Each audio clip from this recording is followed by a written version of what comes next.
आइए बच्चों, आज हम लोग कक्षा छठी की हिंदी पाठ्य पुस्तक किसलय का पाठ 2 जिसका नाम असली चित्र है को पढ़ें।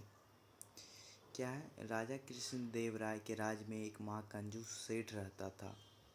एक राजा थे जिनका नाम कृष्णदेव राय था। वहाँ एक क्या रहता था? उनके राज्य में एक महाकंजूस सेठ रहता था। उसके पास अपार धन था। कंजूस सेठ जो था उसके पास अपार धन था, मतलब बहुत धन था, लेकिन एक कौड़ी खर्च करने में भी उसकी जान निकलती थी। लेकिन थोड़ा सा भी वह खर्च करना नहीं चाहता था। एक बार उसके मित्रों ने उसे एक कलाकार से अपना चित्र बनवाने को राजी कर लिया। एक बार उसके मित्र, मतलब यहाँ पे है किसका मित्र? महाकंजूस सेठ का मित्र जो है ना, महाकंजूस सेठ का चित्र एक चित्रकार से बनवाने के लिए तैयार कर लिया। अब होता आगे क्या है? मानने को वह मान तो गया, पर चित्रकार चित्र बनाकर जब उसके पास ले आया तब उसका मूल्य 100 स्वर्ण मुद्राएं देने की उसकी हिम्मत ही नहीं हो रही थी। वो महाकंजूस सेठ जो था बच्चा, वो तो मानने को मान गया कि चलो कोई बात नहीं, हम अपना चित्र बनवा लेंगे। लेकिन जब चित्रकार उसके पास चित्र बना करके ले आया, अब वो तो कंजूस था, अब उसको 100 स्वर्ण मुद्राएं देने की हिम्मत ही नहीं हो रही थी। अब आगे क्या होता है? वह कंजूस सेठ भी एक तरह का ही कलाकार था। वह अपने चेहरे की आकृति बदलने में माहिर था। कंजूस सेठ जो है उसके बारे में बताया, वह एक कलाकार था। किस तरह का कलाकार? तो वह अपना चेहरे की आकृति बदलने में माहिर था। आकृति मतलब आप तो समझ ही रहे हैं आकृति का मतलब। आगे क्या है? वह चित्रकार को आया देख तुरंत कमरे में गया और कुछ ही देर में अपना चेहरा बदल कर वहाँ आ गया। चित्रकार को जैसे ही देखा वो महाकंजूस सेठ, वह जल्दी से अपने कमरे में गया और कुछ ही देर में वह अपना चेहरा बदल कर वहाँ आ गया। चित्रकार के सामने आकर सेठ ने कहा, तुम्हारा चित्र तो मेरे चेहरे से मिलता ही नहीं। अब चित्रकार के सामने आया वो महाकंजूस सेठ, उसके बाद बोला, देखो चित्रकार, तुम जो चित्र बना कर लाए हो वह तो मेरे चेहरे से मिलता ही नहीं है। फिर यह मेरे किस काम का? तुम ही मिलाकर देख लो, मेरे चेहरे को ठीक से देख लो। अब जब ठीक मेरे चेहरे से मिलता हुआ चित्र बना कर लाओगे तभी उसका कीमत अदा करूँगा। अब यहाँ पे चित्रकार से कंजूस सेठ बोलता है कि तुम जो चित्र बना कर लाया वह तो मेरे चेहरे से मिल ही नहीं रहा। तुम फिर से इस चित्र को मिलाकर देख लो और मेरा चेहरा को भी देख लो, और अगले समय जब आना तो मेरा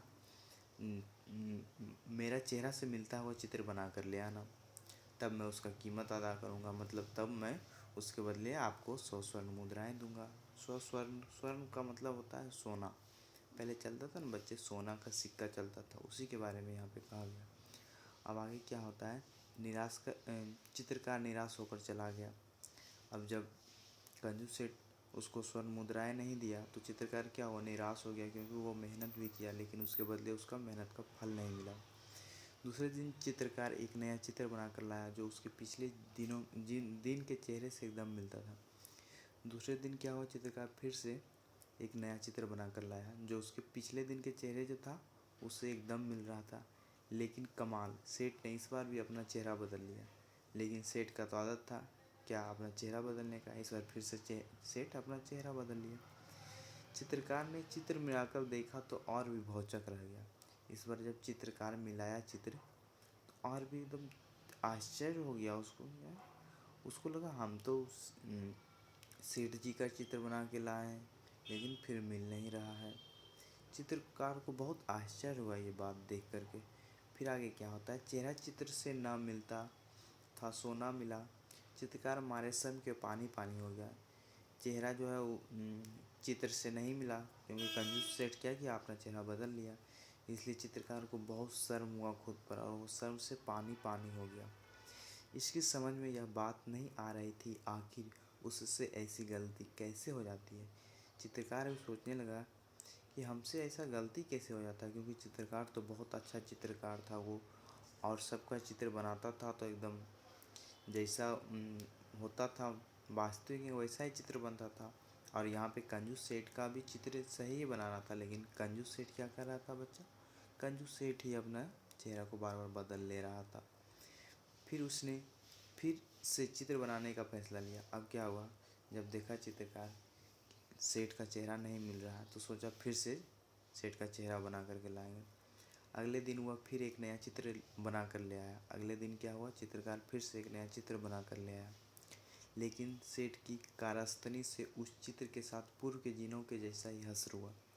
लेकिन सेठ का जो कारस्तनी मतलब सेठ का जो काम था, क्या काम था, अपने चेहरे को बदलने में माहिर था। तो फिर से सेठ क्या किया, अपना चेहरा बदल लिया। तो फिर से क्या हुआ, चित्र नहीं मिला। इसके बाद भी कई दिनों तक नए नए चित्र बनता रहा। हर बार उसे निराश सी हाथ लगती रही।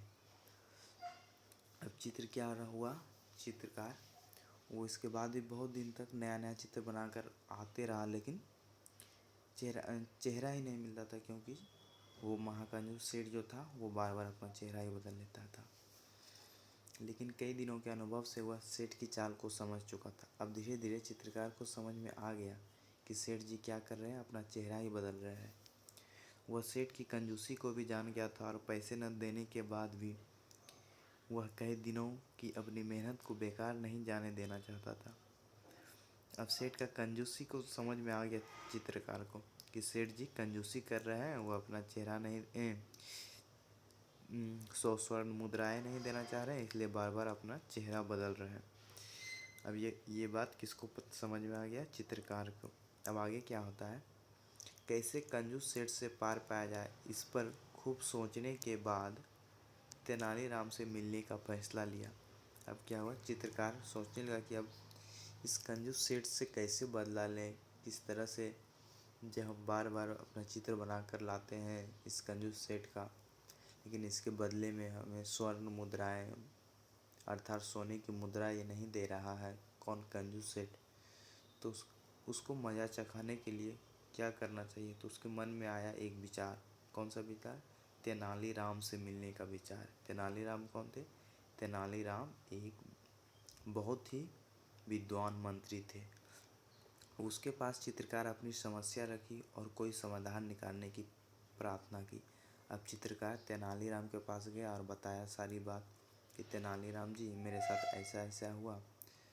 तो अब क्या हुआ, उसके बाद तेनालीराम क्या किया, थोड़ी देर तक सोचा। क्या है, थोड़ी देर तक सोचने के बाद तेनालीराम ने चित्रकार को सलाह दी, कल तुम कंजूस के पास एक आईना लेकर जाओ और कहो कि आज आपका बिल्कुल सही चित्र लेकर आया हूँ। तेनालीराम थोड़ी देर तक सोचे, उसके बाद बोले कि कल तुम कंजूस सेठ के पास एक आईना लेकर जाना और बोलना कि बोलना सेठ जी, आज आपका बिल्कुल सही चित्र लेकर आया हूँ, खूब ठीक से मिलाकर देख लें, रत्ती भर भी आपको फर्क आपको नहीं मिलेगा। बोलना कि सेठ जी, आपका ये चेहरा एकदम इतना अच्छा बना, इस बार रत्ती भर भी फर्क नहीं मिलेगा। मतलब थोड़ा सा भी इसमें आपका चेहरा और इस चेहरे ये जो चित्र में चेहरा मैं बना कर लाया हूँ उसमें आपको अंतर नहीं लगेगा, क्योंकि वो क्या लेकर के गए थे, आईना। बस इतना भर करो और बस इतना भर करो और तुम्हारा काम चांदी। ये तेनालीराम जी बोले, बस तुम इतना भर करो और तुम्हारा काम चांदी, मतलब तुम्हारा काम हो जाएगा। कल होकर चित्रकार तेनालीराम के कहे अनुसार आईना लेकर कंजूस सेठ के पास पहुंचा। दूसरे दिन क्या हुआ, चित्रकार के पास तेनालीराम जो चित्रकार को सलाह दिया था, कौन सा सलाह, आईना लेकर जाने वाला, चित्रकार वही किया। दूसरे दिन चित्रकार आईना लेकर कंजूस सेठ के पास पहुंचा। सेठ के सामने आईना रखकर उसने कहा, सेठ जी, आज आपका बिल्कुल सही चित्र बनाकर लाया हूँ, देख लें, इसमें किसी प्रकार की त्रुटि की गुंजाइश अब नहीं है। अब यहाँ पे क्या हुआ, सेठ जी के सामने वो चित्रकार आईना रखा और बोला, सेठ जी, आज आपका बिल्कुल सही चित्र बना कर लाया हूँ, मतलब आप जैसे दिख रहे हैं आज का जो चित्र है वो बिल्कुल वैसा ही है, देख लें, आप खुद से देख लीजिए, इसमें थोड़ा सा भी गलती नहीं है।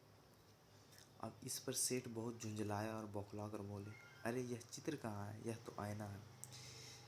जब सेठ को इतना देखकर गुस्सा आ गया, वो बोला कि यह चित्र कहाँ है, यह तो आईना है। अब चित्रकार ने तब सेठ को जवाब दिया। फिर चित्रकार सेठ जी से बोले, सेठ जी महाराज, आईना के सिवा आपकी असली सूरत और कौन बना सकता है। अब यहाँ पे चित्रकार फिर सेठ जी से बोले कि सेठ जी, आईना के सिवा आपका असली सूरत कोई नहीं बना सकता, क्योंकि सेठ जी क्या थे, अपने चेहरे बदलने में माहिर थे। बस जल्दी से मेरे चित्रों की कीमत 1000 स्वर्ण मुद्राएं निकालें। अब यहाँ पे कलाकार बोले कि सेठ जी, अब मेरा जितना भी चित्र बना कर लाए उन सबों की कीमत 1000 स्वर्ण मुद्राएं दीजिए। अब सेठ समझ गया था कि यह बुद्धि और सूझबूझ तेनालीराम का ही हो सकती है। उसने बिना देर किए 1000 स्वर्ण मुद्राएं निकालकर चित्रकार के हवाले कर दी। अब क्या हुआ, अब सेठ को धीरे धीरे समझ में आ गया था कि ऐसा बुद्धि तेनालीराम ही दे सकता है। इसलिए वो बिना देर किए चुपचाप घर गए और 1000 स्वर्ण मुद्राएं लाए और चित्रकार को दे दिए। अगले दिन तेनालीराम ने इस घटना की खबर राजा कृष्णदेव राय को दी तो वह हंसते हंसते लोटपोट हो गया। अगले दिन क्या हुआ, तेनालीराम इस घटना के बारे में अपने राजा को बताया। उसके राजा कौन थे, कृष्णदेव राय। और तेनालीराम क्या थे, उस राज्य के एक मंत्री थे, बहुत विद्वान मंत्री थे। लेकिन जब इन सारी बातें को राजा जी सुने तो उसे इतना हंसी आई कि वो हंसते हंसते लोटपोट हो गए। बच्चों, अब इस पाठ का कुछ शब्दार्थ है, उसे देख लेते हैं। पहला क्या है, अपार। अपार का अर्थ होता है बहुत या फिर अधिक। दूसरा स्वर्ण। स्वर्ण का अर्थ धातु नहीं, सोना। आपको तो बताया ही था ना, स्वर्ण मुद्राएं मतलब सोने की मुद्रा। तीसरा भौचक। भौचक का अर्थ हुआ आश्चर्य। जैसे होता है कोई भौचक्का रह गया, उसका मतलब कोई आश्चर्य रह गया। हस्र का मतलब परिणाम। जैसे कोई कहता है तुम अच्छा काम नहीं करोगे तो इसका परिणाम अच्छा नहीं होगा, तो वहाँ पे परिणाम की जगह पर हस्र भी बोल सकते हैं, क्योंकि हस्र का ही अर्थ परिणाम होता है। अब आगे क्या है, राजी। राजी का अर्थ होता है मनाना। और चौथा क्या है, चौथा नहीं, ये कौन से, छठ 1 2 3 4, छठा क्या है, अदा करना। अदा करना का मतलब होता है चुकाना। जैसे कहता है कि तुम अपना कर्ज अदा कर दिया, मतलब तुम अपना कर्ज चुका लिया। अब अंतिम में क्या है, कारस्तनी। इसका मतलब होता है करतूत, कर्म। जैसे कहता है कोई अच्छा कर्म करो, वही हुआ कारस्तनी का अर्थ क्या हुआ, कर्म। बच्चों, अब हम लोग का क्या है आगे, प्रश्न अभ्यास। इसमें जितना भी प्रश्न है आपको डिस्क्रिप्शन में दिया गया लिंक क्लिक करने के बाद सारे प्रश्न का उत्तर आपको मिल जाएगा। आप सारे प्रश्न को अच्छे से देख लें, पढ़ लें, और हो सके तो अपनी कॉपी में उतार भी लें तथा उसे समझने और याद करने की कोशिश करें। धन्यवाद।